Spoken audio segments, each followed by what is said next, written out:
세상에 있는 종교들은 각각 나름대로의 예식을 가지고 있습니다. 우리 기독교도 역시 마찬가지로 예식이 있는데요. 종교 개혁이 일어나기 이전에 기독교는 7가지의 거룩한 예식이라 해서 칠성례를 지켜왔습니다. 오늘날도 가톨릭은 계속해서 7가지의 예식을 거행하고 있는데요. 종교 개혁 이후에 우리 개신교는 성경에서 명확하게 이야기하고 있는 2가지 예식만 지키고 있습니다. 그 하나는 세례식이고요. 또 다른 하나는 성찬식입니다. 세례식은 개인적이고 일회적입니다. 공동체 앞에서 세례를 베풀지만 정작 세례를 받는 당사자 개인에게 주어지는 것이고요. 그리고 공동체 일원들은 증인으로 함께 참여하는 것입니다. 이 세례는 평생에 단 한 번만 받으면 됩니다. 반복하여서 받지 않습니다. 이에 비하여서 성찬 예식은 공동체적이고 반복적입니다. 공동체적이라는 말은 혼자서 예수님의 몸과 피를 상징하는 떡과 잔을 대하지 않습니다. 같이, 공동체가 같이 참여하는 것이고요. 그리고 주님이 오시는 날까지 반복해서 이 일을 거행합니다. 사도 바울이 이야기한 고린도전서 11장 26절을 보시게 되면 그 사실을 잘 알게 되는데요. 너희가 이 떡을 먹으며 이 잔을 마실 때마다 반복하여서 그때마다 주의 죽으심을 그가 오실 때까지 전하는 것이니라. 예수 그리스도의 십자가의 은혜를 기억하면서 그 은혜를 선포하는 자로 살아갈 것을 다짐하는 그때마다 반복한다는 사실입니다. 이 성찬 예식에 있어서 우리가 참여할 때마다 크게 2가지 중요한 개념을 기억해야 되는데요. 그 첫 번째가 사랑의 개념입니다. 성찬 예식은요, 예수님께서 십자가에서 못 박혀 죽으시던 그 전날 밤에 제자들과 함께 시행하면서 떡을 나누시고 잔을 나누시면서 십자가에서의 희생을 예표하는, 상징하는 그러한 예식이었습니다. 십자가의 희생, 그것은 곧 우리를 향한 하나님의 지극한 사랑 때문이죠. 그래서 예수님께서 그 성찬 예식을 거행하는 중간에 제자들의 발을 씻기시는 일이 있는데, 그때에 발을 씻기신 이후에 제자들에게 명령하신, 요청하신, 권면하신 말씀이 사랑과 관련이 되어 있어요. 요한복음 13장 34절을 보시게 되면 새 계명을 너희에게 주노니 서로 사랑하라. 내가 너희를 사랑한 것 같이 너희도 서로 사랑하라 해서 새 계명을 주십니다. 여기에 새 계명은 사실 이 내용, 서로 사랑하라는 것은 구약시대부터 주어진 말씀이지만 굳이 예수님이 새 계명이라고 말씀하시는 이유는 구약시대에는 내 몸을 내 이웃을 내 몸같이 사랑하라 이렇게 명령하신 것에 비하여서 예수님의 말씀은 내가 너희를 사랑한 것 같이 너희도 서로 사랑하라 말씀을 해주시는 거예요. 그래서 내가 너희를 사랑한 것 같이의 그 모범이 세족식 가운데 나타나게 되는데, 곧 예수님을 팔게 되어질 예수님의 제자 가룟 유다의 발조차도 예수님이 씻겨주시는, 원수를 사랑하는 그 사랑으로 너희가 서로 사랑하라 이렇게 말씀을 해주시는 거예요. 그래서 우리가 성찬 예식에 참여하기 전에 반드시 개인적으로 성결을 살펴봐야 됩니다. 그렇지 아니하면 그리스도의 몸과 그리스도의 피에 대하여 죄를 짓는 것이 돼요. 그래서 우리가 생각나는 모든 죄들을 회개하고 깨끗이 정결한 마음으로 예식에 참여해야 되는 거고요. 개인적일 뿐만 아니라 공동체적으로도 성결을 점검해야 되는데, 그것은 성도와 성도 사이의 관계에 있어서 갈등이 있거나 충돌이 있을 때 그 부분에 대하여 철저하게 회개하고 용서하고 화해하는 이와 같은 성결을 유지하고 성찬 예식에 참여해야 하는 것입니다. 성도 간의 관계에 있어서 그리스도께서 보여주신 사랑의 정신에 반하는 어떠한 행위들에 대하여 반드시 정리하고 성찬 예식에 참여할 수 있어야 한다 하는 말입니다. 2번째로 성찬 예식에 참여하면서 우리가 꼭 기억해야 되는 개념은 감사입니다. 감사. 십자가에서 예수님께서 희생하신 그 사랑은 우리로 하여금 당연히 감사하게 합니다. 감격하게 합니다. 그 일로 인하여 우리가 죄 사함을 받고 구원을 받고 하나님의 자녀라 일컬음을 받게 되었으니 이보다 더 큰 감사와 감격이 어디 있겠어요? 그래서 그 감사와 감격으로 기쁨 가운데에서 참여하는 것이 성찬 예식입니다. 특별히 감사를 할 때 이제 우리가 다음 주일이면 추수감사주일로 지키게 되는데요, 한 주를 앞두고 성찬 예식을 거행하는 이유가 있습니다. 구원의 감사뿐만이 아니라 일상 가운데에서 함께 하시는 하나님을 향한 감사를 생각하자 하는 차원에서 한 주 전에 우리가 시행을 하고 있는 거예요. 예수님께서 성찬 예식을 제자들과 함께 거행하실 때 친히 보여주셨던 감사의 자세, 감사의 태도가 있어요. 그것을 우리가 오늘 살펴보면서 이 예식에 같이 참여를 해보도록 하겠습니다. 두 가지를 말씀을 드릴 것인데 그 첫 번째가 일용할 양식 앞에서의 감사입니다. 예수님께서는요, 떡과 잔을 대하실 때마다 감사 기도를 드리시고 떡과 잔을 같이 나누었던 것을 볼 수가 있어요. 오늘 말씀에도 우리가 충분히 볼 수가 있고요. 이것과 병행하고 있는 구절이 누가복음에도 나오는데요, 누가복음을 보시면 좀 더 자세하게 우리가 알 수가 있어요. 누가복음 22장 17절 이하를 보시면 이에 잔을 받으사 감사 기도하시고 이렇게 돼 있죠. 그 다음 보시게 되면 18절에 내가 너희에게 이르노니 내가 이제부터 하나님의 나라가 임할 때까지 포도나무에서 난 것을 다시 마시지 아니하리라 하시고, 19절 또 떡을 가져 감사 기도하시고 떼어 그들에게 주시며, 그러니까 잔을 가지실 때 감사 기도하시고 떡을 떼실 때 감사 기도하시고, 그 다음 20절을 보시면 저녁 먹은 후에 잔도 그와 같이 하여 이르시되, 그러니까 딱 한 번에 떡과 잔을 대한 것이 아니시고요, 여러 차례 성만찬을 하는 동안에 여러 차례 반복했다는 것을 알 수가 있죠. 반복하고 있는 그때마다 예수님께서는 감사 기도를 드리시고 그 다음에 제자들과 함께 떡과 잔을 나누셨던 것을 볼 수가 있습니다. 무슨 말일까요? 음식을 대할 때마다 늘 평상시처럼 언제나 감사의 마음을 갖는다. 그것은 그 음식을 제공하신 하나님이 누구신가, 하나님을 기억하고 하나님께 감사하는 것이죠. 우리 하나님은 천지 만물을 창조하신 하나님이십니다.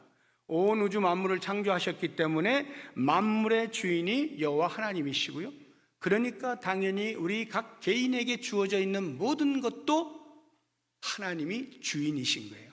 이 사실을 인지하라 하는 것입니다.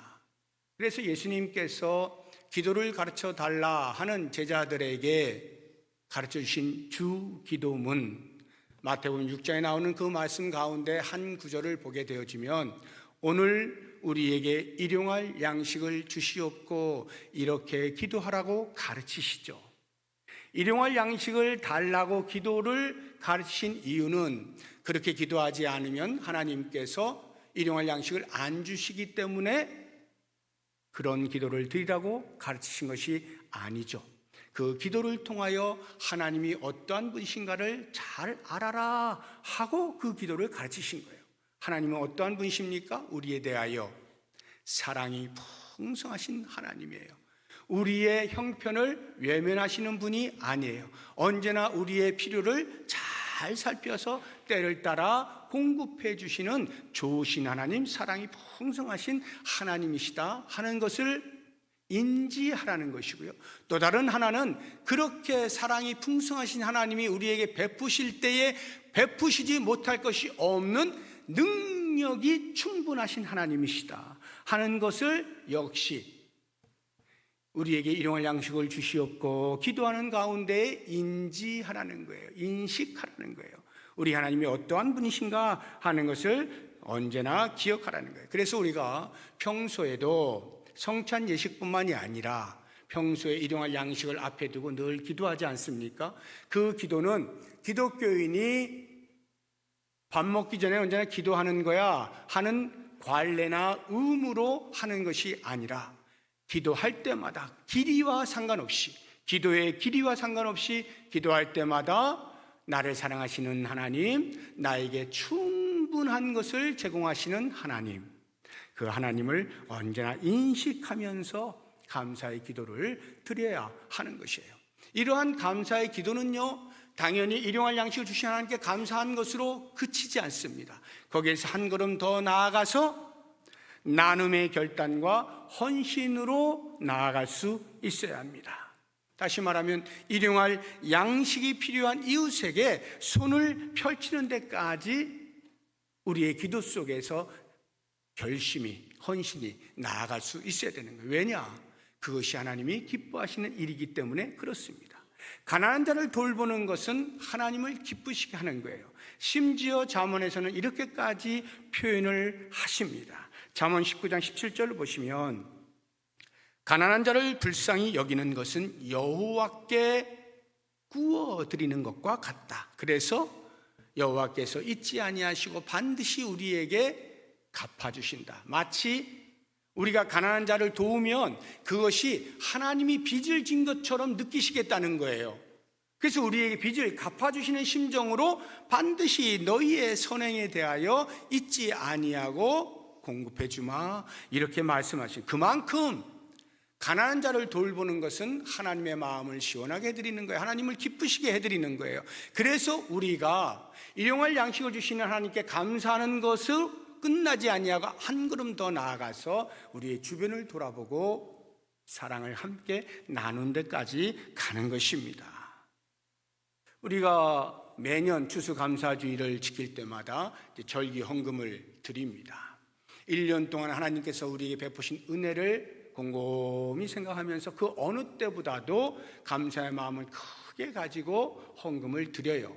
그래서 저는 이러한 때에 여러분들에게 권면하고 싶은 것은 그냥 추수감사주를 맞이하면 절기헌금을 드리는 때구나 하고 헌금을 준비해 드리는 그것보다 보다 더 생생하게 우리의 신앙의 표현으로서 그동안 하나님이 베푸신 은혜가 어떤 것들이 있었는가, 감사의 제목들이 어떤 것들이 있었는가 직접 하나씩 써보는 거예요.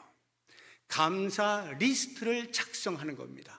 그러면서 부어주시는 하나님의 은혜에 대한 감격으로 헌금을 준비하여 주 앞에 드릴 때 훨씬 더 큰 의미가 있게 되어질 것입니다.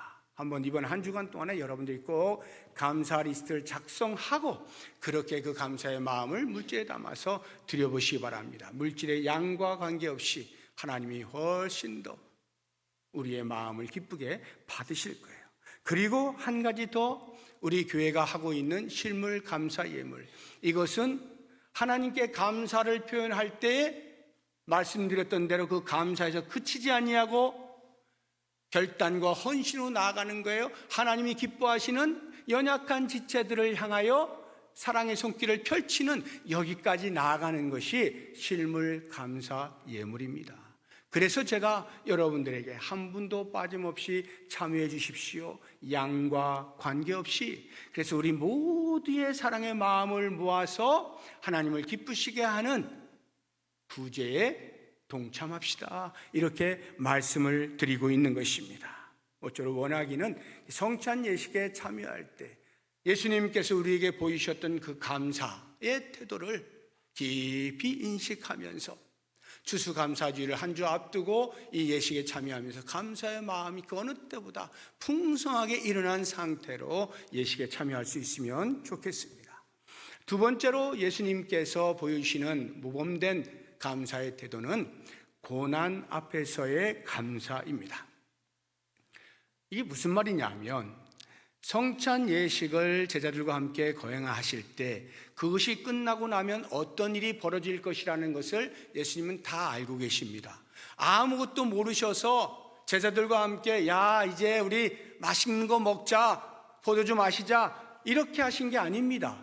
그것이 끝나고 나면 곧바로 당신께서 그렇게 심혈을 기울여서 가르치고 가르쳤던 제자 가운데 한 사람인 가룟 유다가 당신을 배반할 것을 알고 계셔요. 그래서 그가 이끄는 성전 경비대원들이 와서 잡아갈 것을 알고 계시고요. 그래서 대제사장의 집으로 끌려가고 빌라도에게 고문을 받고 신문을 받고 조롱과 멸시를 당하고 심지어는 채찍을 맞으면서 죽음에까지 이르게 되실 것을 다 알고 계셔요.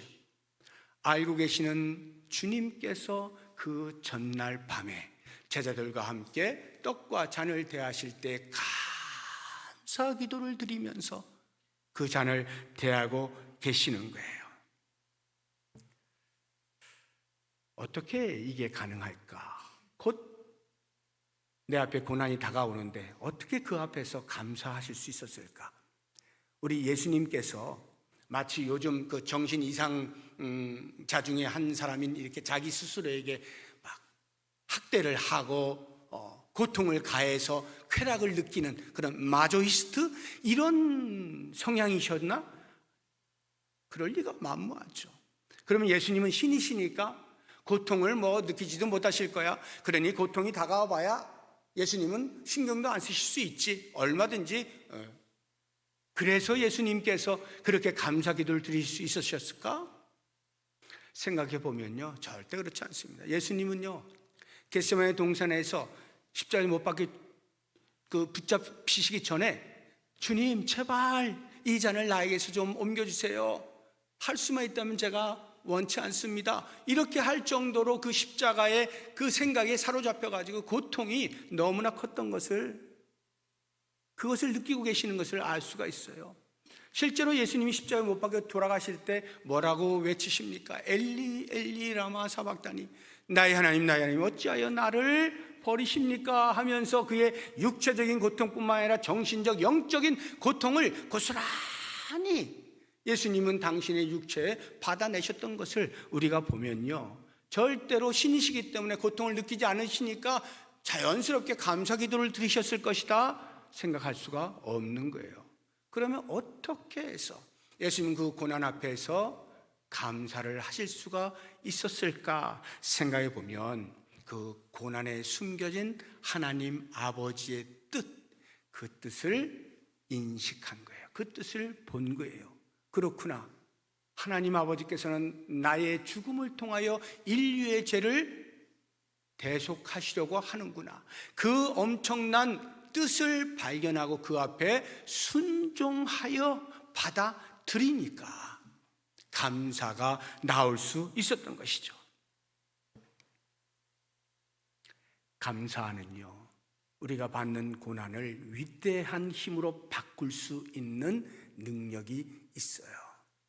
그러니까 예수님께서 그렇게 고난 앞에서 감사하셨을 때, 그래서 고난이 없어진 건 아니죠. 그대로 고난을 다 받으셨어요. 그리고 십자가에 못 박혀 죽으셨어요. 그러나 그것으로 끝나지 아니하고 사망의 권세를 깨뜨리고 3일 만에 부활하시는 대반전이 일어나지 않습니까? 고난을 감사로 감내해 갈 때 위대한 힘이 발휘가 되어지고 반전이 일어나게 되는 거예요. 사도 바울과 실라가 2차 선교여행을 떠나서 빌립보라고 하는 지역에서 당한 것을 보면 잘 알 수가 있습니다. 점치는 귀신 들린 여인을 고쳐주었다가 그 주인에 의하여서 이상한 풍속을 쫓으라고 말하고 있다라고 하는 죄목으로 감옥에 갇히지 않아요? 그랬을 때 그들이 많이 맞습니다. 착고에 채입니다. 그리고는 그 감옥에 갇혀 있을 때 한밤중이 되어서 그들이 한 것은요, 지쳐서 골아 떨어진 게 아니라 하나님 앞에 기도하고 찬송하는 것을 볼 수가 있어요. 사도행전 16장 25절을 보시면 한밤중에 바울과 실라가 기도하고 이렇게 돼 있죠. 여기까지만 보시면 많이 맞고 감옥에 갇혔으니까 착고에 채여서 얼마나 억울하기도 하고 하나님이 원망스럽기도 하잖아요. 복음을 전하기 위해서 당당하게 나아가고 있는데 갑자기 좋은 일 해주다가 엉뚱하게 이렇게 감옥에 갇혔으니 하나님 지금 뭐하고 계십니까? 저를 빨리 풀어주시고 복음을 전할 수 있도록 해주셔야죠. 이렇게 기도할 수도 있었겠다 하는 생각이 드는데요, 그 다음을 보시면 하나님을 찬송함에 되어 있잖아요. 기도하고 하나님을 찬송한다 할 때 이 찬송 속에는 저는 충분히 느껴지는 게 사도 바울과 실라가 그 속에서 하나님을 찬양할 때 감사가 있었구나. 이 상황조차도 감사하고 있구나. 비록 복음을 당장 전하지 못하는 그런 상태에 놓여 있지만 분명히 이 속에서 하나님께서 어떤 역사를 일으키실 것이다라고 하는 확신 속에서 감사함으로 찬양을 올려드리고 있음을 느낄 수가 있는 거예요. 실제로 어떤 일이 벌어집니까? 그런 일이 있고 난 이후에 옥터가 흔들리잖아요. 다 착고가 풀리잖아요.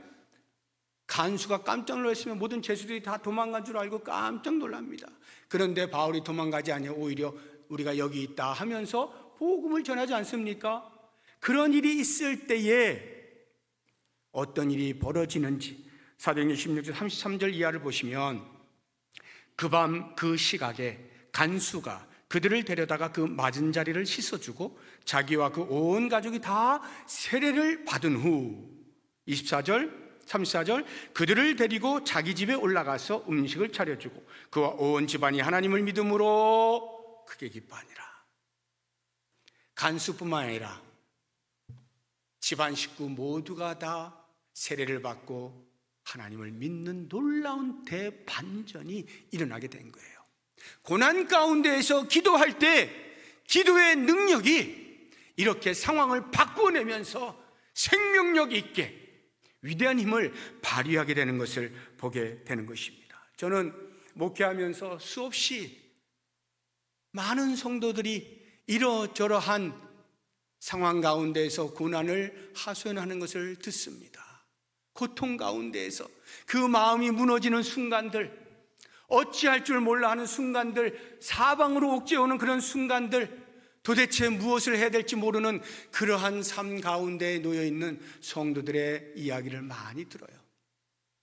그럴 때마다 제가 어찌할 수 없는 한계가 있는 목사로 가슴을 졸이면서 주님 주님 기도하지만 그러면서도 그 가운데서 비록 당장은 고난 때문에 아무것도 보이지 않는 그 캄캄한 상황 속에서 그래도 주님을 붙잡으십시오 라고 권면을 할 수 있는 것은 그 고난 이후에 있게 되어질 영광이 보이기 때문이에요. 그 고난에 숨겨진 하나님의 변장된 축복이 보이기 때문입니다. 그것을 우리 봅시다. 그것을 봅시다. 이겨냅시다. 이야기를 하는 거죠. 우리의 신앙의 선조들이 그와 같은 고백들을 하는 것을 우리는 성경 속에서 잘 볼 수가 있어요. 욥을 보시게 되어지면 욥이 이렇게 고백합니다. 23장 8절 이하에 그런데 내가 앞으로 가도 그가 아니 계시고 뒤로 가도 보이지 아니하며 그가 왼쪽에서 일하시나 내가 만날 수 없고 그가 오른쪽으로 돌이키시나 배울 수 없구나. 사방 어디에서도 하나님은 일하시는데 정작 욥의 눈에는 보이지 않는 거예요. 갑갑하죠. 그때 뭐라고 고백합니까? 그러나 내가 가는 길을 그가 아시나니 그가 나를 단련하신 후에는 내가 순금같이 되어 나오리라. 눈에 보이지는 않지만 손에 잡히지는 않지만 하나님이 절대로 나를 혼자 두지 아니하신다는 확신 가운데에서 분명히 고통을 지나고 나면 순금처럼 만들어 주실 것이다 확신하며 고백하는 이러한 모습. 시편 119편을 보면 보통 학자들이 다윗의 시라고 하는데 성경에는 정작 익명으로 나옵니다. 누가 되었든 상관없어요. 그 고백을 한번 보시면 71절에 고난당한 것이 내게 유익이라 이로 말미암아 내가 주의 율례들을 배우게 되었나이다.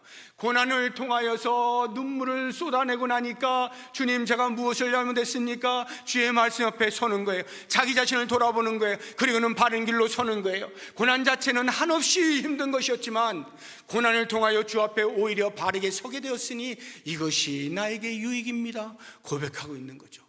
사도 바울이 예수 그리스도를 믿고 난 이후부터 고난으로 그의 전 삶이 점철됩니다. 그러나 그가 이렇게 고백합니다. 로마서 8장 28절을 보시면 우리가 알거니와 하나님을 사랑하는 자 곧 그의 뜻대로 부르심을 입은 자들에게는 모든 것이 합력하여 선을 이루느니라.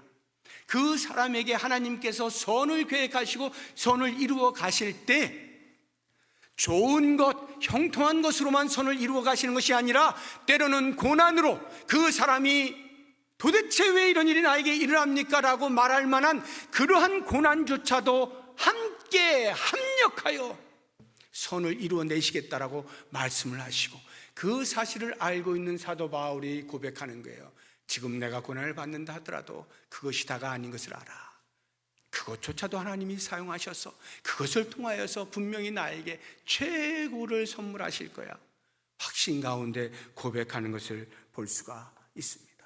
우리가 성찬 예식에 참여할 때 예수님께서 그와 같은 심정으로 성찬 예식을 거행하셨다는 사실을 인지하면서 당장 우리의 삶 가운데서 찾아오는 여러 가지 어려움, 눈물들, 고통들, 누가 내 고통을 알아줄까 할 만한 그러한 것들조차도 다 부둥켜 안고 예식에 참여하면서 주님께서는 십자가에서 죽으시기까지 감내하시고 감사하셨는데 나는 어떻게 할까 생각해 보면 이 성찬 예식의 진정한 감사 가운데 참여할 수가 있게 되는 것이죠. 십자가의 죽으심으로 죄 가운데 구원해 주신 하나님의 은혜에 감사할 뿐만 아니라 일용할 양식을 늘 공급해 주시는 주님께 감사하고, 고난 중에도 고난을 통하여 나에게 유익을 주시는 주님을 인하여 감사합니다 하는 마음으로 이 성찬 예식에 참여하는 우리 모두가 될 수 있기를 바랍니다. 기도하겠습니다. 하나님 아버지, 말씀을 묵상하며 성찬 예식에 참여하고자 합니다. 주님 영광 받으시옵소서. 예수님의 이름으로 기도드립니다. 아멘.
너희를 위하는 내 몸이니 이것을 행하여 나를 기념하라 하시고, 식후에 또한 그와 같이 잔을 가지시고 이르시되 이 잔은 내 피로 세운 새 언약이니 이것을 행하여 마실 때마다 나를 기념하라 하셨으니, 너희가 이 떡을 먹으며 이 잔을 마실 때마다 주의 죽으심을 그가 오실 때까지 전하는 것이니라. 그러므로 누구든지 주의 떡이나 잔을 합당하지 않게 먹고 마시는 자는 주의 몸과 피에 대하여 죄를 짓는 것이니라. 사람이 자기를 살피고 그 후에야 이 떡을 먹고 이 잔을 마실지니 주의 몸을 분별하지 못하고 먹고 마시는 자는 자기의 죄를 먹고 마시는 것이니라. 아멘. 예수님께 성찬 예식을 제정하실 때에 스스로를 잘 돌아보아서 정결한 상태로 참여하라 말씀하십니다. 그래서 스스로들 생각하시면서 아직도 회개하지 아니한 죄가 있다면 먼저 회개하시고 하나님 받아주옵소서 하면서 참여하시고요. 또 예수를 그리스도로 고백한다 하더라도 혹시 아직 세례를 받지 아니하신 분은 공동체 전체의 인정에 따라서 참여한다는 것을 인지하셔서 좀 절제하시고 마음으로만 받아주시고, 세례를 받으신 분들이 같이 참여할 수 있으면 좋겠습니다. 기도하겠습니다. 하나님 고맙습니다. 예수 그리스도를 통하여서 구원의 은혜를 베푸시고 그것을 늘 잊지 않게 하시려고 성찬 예식을 우리에게 거행하게 하셨는데 오늘 참여합니다. 주님께서 보여주신 감사의 마음을 가득 담고 참여하여 복을 이룰 수 있는 귀한 시간 되게 하여 주옵소서. 예수님의 이름으로 기도드립니다. 아멘. 장로님들, 목사님들 앞으로 나오시기 바랍니다.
주님께서 잡히시던 날 밤에 떡을 가지사 축사하시고 이것은 너희를 위하는 내 몸이니 이것을 행하여 나를 기념하라 말씀하셨습니다. 저도 주님의 분부하심을 따라 여러분들에게 떡을 나누어 드릴 때 그리스도의 몸을 대하는 마음으로 경건하게 받아주시기를 바랍니다. 기도하겠습니다. 하나님 아버지 감사합니다. 주의 몸을 생각하며 떡을 받습니다. 우리의 죄악을 위해서 모든 살을 다 뜯기시면서까지 견뎌내셨던 주님의 사랑의 마음을 가득 담고 감사함으로 떡을 받게 하여 주옵소서. 예수님의 이름으로 기도드립니다. 아멘.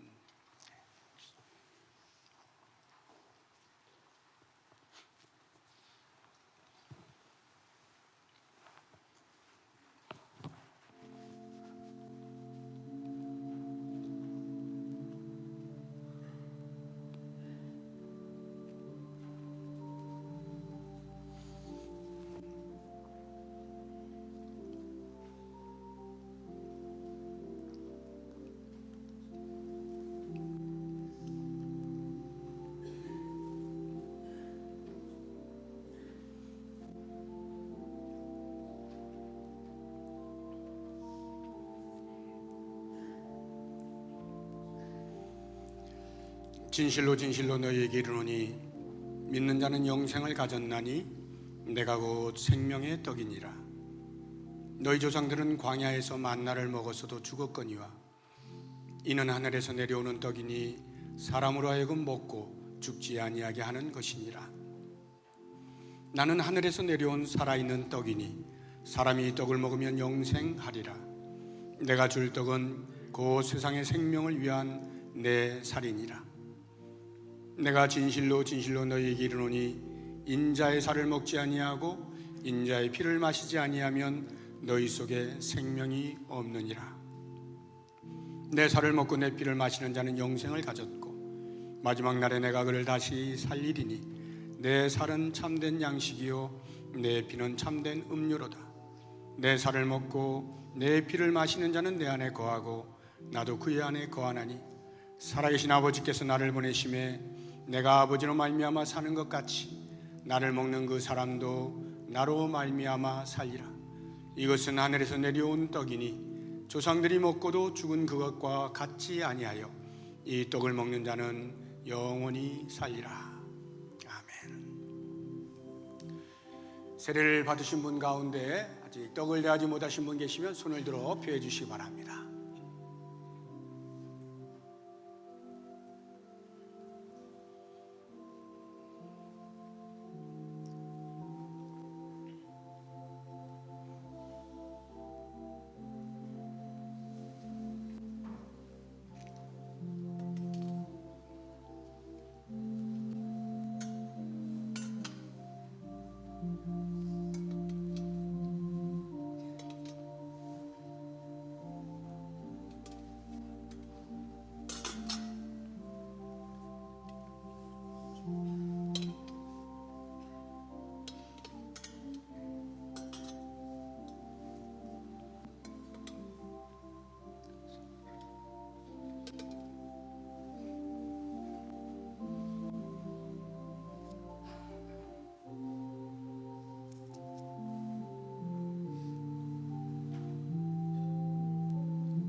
떡을 떼신 후에 잔을 가지사 동일하게 축사하시고 이 잔은 내 피로 세운 새 언약이니 이것을 행하여 마실 때마다 나를 기념하라 말씀하셨습니다. 주의 분부하심을 따라 잔을 여러분들이 나누어 드릴 때 예수 그리스도의 피를 생각하시면서 감사함으로 받아주시길 바랍니다. 기도하겠습니다. 하나님 아버지, 이 시간에는 주님께서 우리를 위하여 흘리신 피를 생각하며 감사와 감격으로 잔을 대하고자 합니다.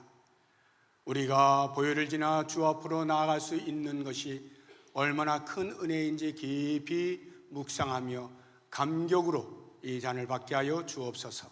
예수님의 이름으로 기도드립니다. 아멘. 떡을 받으신 분들 잔도 함께 받아주시기 바랍니다.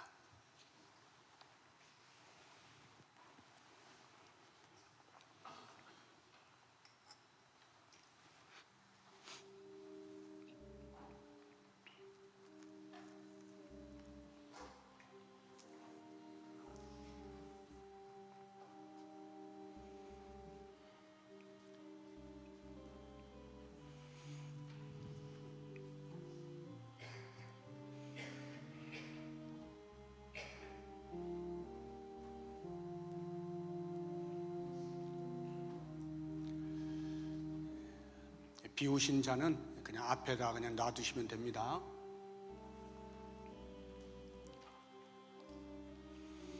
우리가 전한 것을 누가 믿었느냐? 여호와의 발이 누구에게 나타났느냐? 그는 주 앞에서 자라나기를 연한 순 같고 마른 땅에서 나온 뿌리 같아서 고운 모양도 없고 풍채도 없은즉 우리가 보기에 흠모할 만한 아름다운 것이 없도다.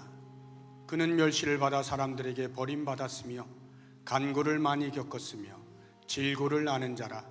마치 사람들이 그에게서 얼굴을 가리는 것 같이 멸시를 당하였고 우리도 그를 귀히 여기지 아니하였도다. 그는 실로 우리의 질고를 지고 우리의 슬픔을 당하였거늘 우리는 생각하기를 그는 징벌을 받아 하나님께 맞으며 고난을 당한다 하였노라. 그가 찔림은 우리의 허물 때문이요 그가 상함은 우리의 죄악 때문이라. 그가 징계를 받음으로 우리는 평화를 누리고 그가 채찍에 맞음으로 우리는 나음을 받았도다. 우리는 다 양 같아서 그릇 행하여 각기 제 길로 갔거늘 여호와께서는 우리 모두의 죄악을 그에게 담당시키셨도다. 아멘.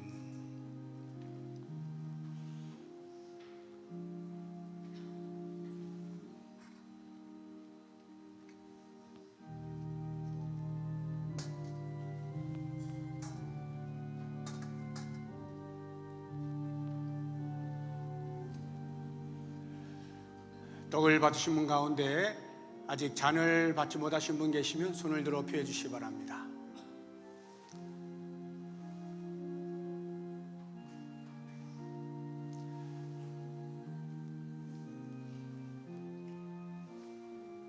네, 다시 한번 손을 좀 들어 주십시오. 네.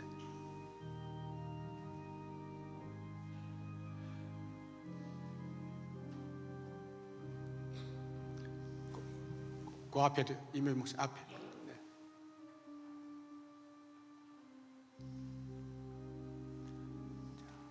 자, 한 번만 더 아직 잔을 대하지 못하신 분 계시면 손 들어 주십시오.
기도하겠습니다.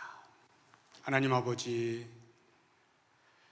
예수님께 제정하신 귀한 성찬 예식에 우리 모든 성도가 참여하였습니다. 짧은 시간이지만 주님께서 보여주신 그 정신은 깊이 새겨서 우리의 평생에 예수는 그리스도임을 증거하며 살아가는 복이 있게 하여 주옵소서.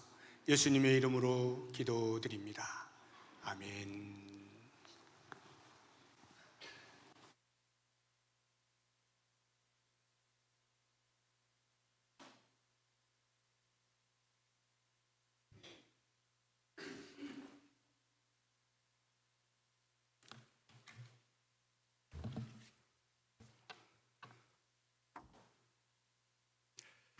우리 다 같이 자리에서 일어나셔서 저와 앞뒤 보시면서 인사 나누시겠습니다.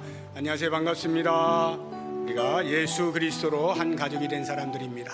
서로 반갑게 인사 나누겠습니다. 이제 마지막 찬양 우리 함께 걸어요 하고 예배를 마치도록 하겠습니다.